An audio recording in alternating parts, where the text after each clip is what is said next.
Hi everyone, and welcome to another episode of Radiant Central, and I'm your host Natasha St. Michael, and thank you so much for joining me. So the last video I did, I was talking about, based on my experience of doing different diets and cleanses over the years, what were some of the things that I learned that did not work for me. And today I want to talk about, based on those experiments with different diets and cleanses, what are the things that I continue to do? What are the things that actually worked for me and that I love to do and foresee myself doing into the future as well? And so when I think about that, the first thing that comes to mind is green vegetable juices. I've been drinking green vegetable juices for over 15 years. I love green juice. It's one thing that I 100% stand behind. I feel the difference when I'm not drinking them to when I'm drinking them regularly. And I prefer to drink them daily. And I prefer to drink at least 2 cups or 500 milliliters of them every single day. And this is something I've been doing for so many years, and I just always feel great when I'm doing, and it's something I foresee myself continuing to do. I'd say along with green juices that I also love juice fasting. And it's one thing I miss because, as most people know, I had a baby and I'm still breastfeeding, that I can't do any kind of fasting while I'm nursing. But it's one thing that I've always loved to do, and it's one thing that I do foresee myself continuing to do into the future. Once a year or twice a year, I love to do a juice fast, and it's something that I'll continue doing. It's something that I 100% stand behind. It's one thing that I really see the benefits of having a certain amount of time where you stop eating and you just allow your body to rest and to heal and to recalibrate your taste buds, like all of that. It's good. So it's something I do miss, and it's something that I will continue to do. Now, everyone knows that I used to be on a raw vegan diet. I did it for almost 4 years, and I would say the 2 things that I took out of that was, first of all, learning to eat healthy. So one thing that it helped me to learn to love and to appreciate and prepare healthy food and get back to the basics, get back to making simple food and recalibrating my taste buds as well to enjoying eating healthy, natural, nutritious food. And that is something that even today, after years of being off of a raw vegan diet, I still appreciate it, because it's one thing that got me off of the junk food and got me into eating super healthy and knowing how to do it. And so that's something I took away from that, as well as eating green salads. Since being on a raw vegan diet, I continue eating at least 1 big green salad a day, at least 1, sometimes 2, sometimes even 3. It's something that has worked for me all these years. It's something that I foresee myself continuing to do. And I think the greatest thing of being on a raw vegan diet is that you learn how to make lighter foods more substantial. So I learned how to make beautiful salad dressings and how to dress up a salad to make it into a meal as opposed to just like a side dish or something. So that's something that I definitely will continue to do. Another thing is, after I was on a raw vegan diet, I experimented a little bit with paleo diet as well as some of the dietary guidelines from the Western Price Foundation. And what I've taken away from that is definitely bone broths. It's something that over the years I've been doing. I make bone broths out of fish bones or out of beef bone or chicken bones. And I pretty much make a broth at least, I would say, once every week or once every 2 weeks. And I don't like to drink just the plain broth. I like to actually make a soup out of that broth. I prefer more of a substantial soup.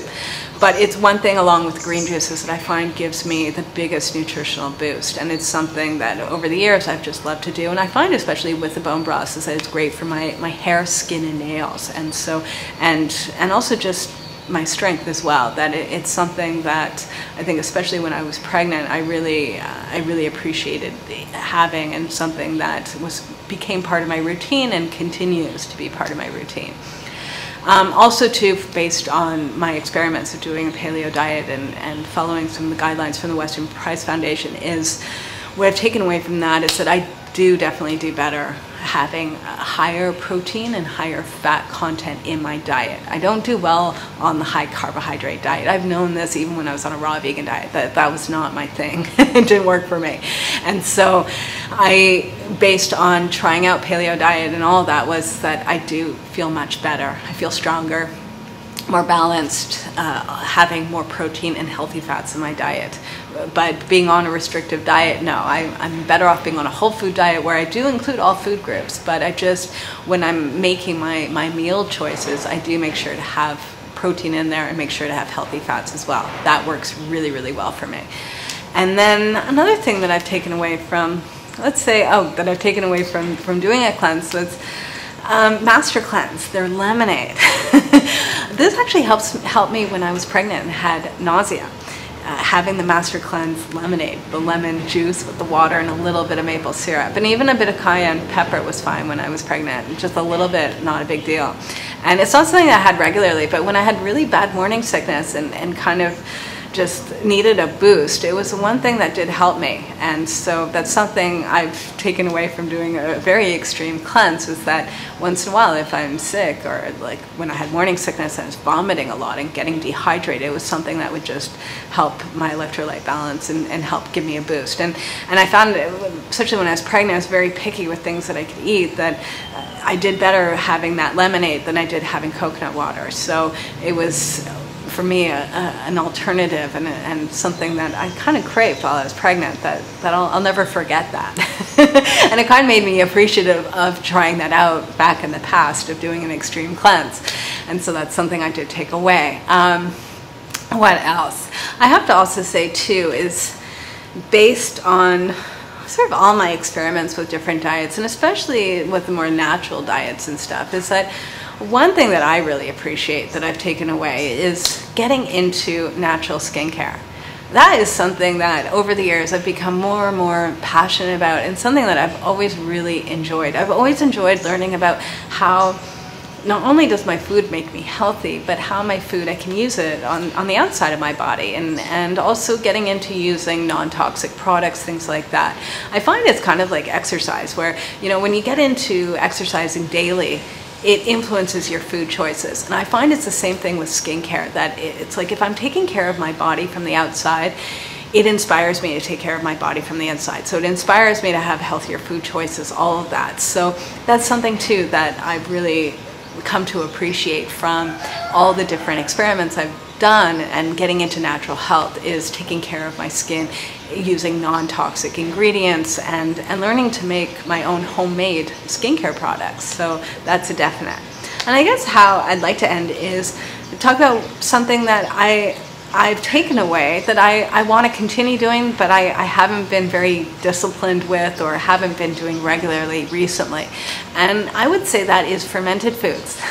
That it's something that whenever I am having fermented foods, whether it's a homemade coconut kefir or having a sauerkraut, things like that, I always feel better when I'm having fermented foods. But it's something that I haven't been doing recently. I haven't done in quite a long time, but it's something I'm always telling myself, oh, I want to get back into.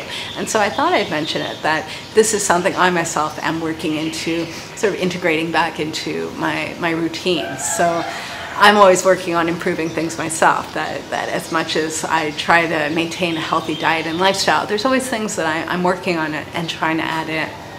So these are some of the things that I've taken away from a lot of my experiments, from doing different cleanses and extreme diets and all sorts of stuff. Is there's a lot of things I've learned about myself, and there's a lot of things that have created a lot of value in my life. All right, so this is what I want to talk about today. And before ending off, I do want to mention that the next 7-day raw food challenge, it starts next Monday, March 16th. This is 7 days of being on a raw food diet. If you want to do a raw food cleanse, if you want to recalibrate your taste buds and learn to enjoy simple, healthy foods, join us. It's 7 days of being on a 100% raw food diet. When you sign up, you get the ebook. There's also an online forum, and there's videos that walk you through the challenge. So for 7 days, every day there's a video you're going to watch that's going to walk you through everything you need to know about the raw food diet, how to get through it, how to deal with cravings, how to make healthy food, everything. It's a complete program. It's great fun, and in 1 week, if you do raw foods for 1 week, then after that it's much easier to continue on taking care of yourself and eating a healthy diet.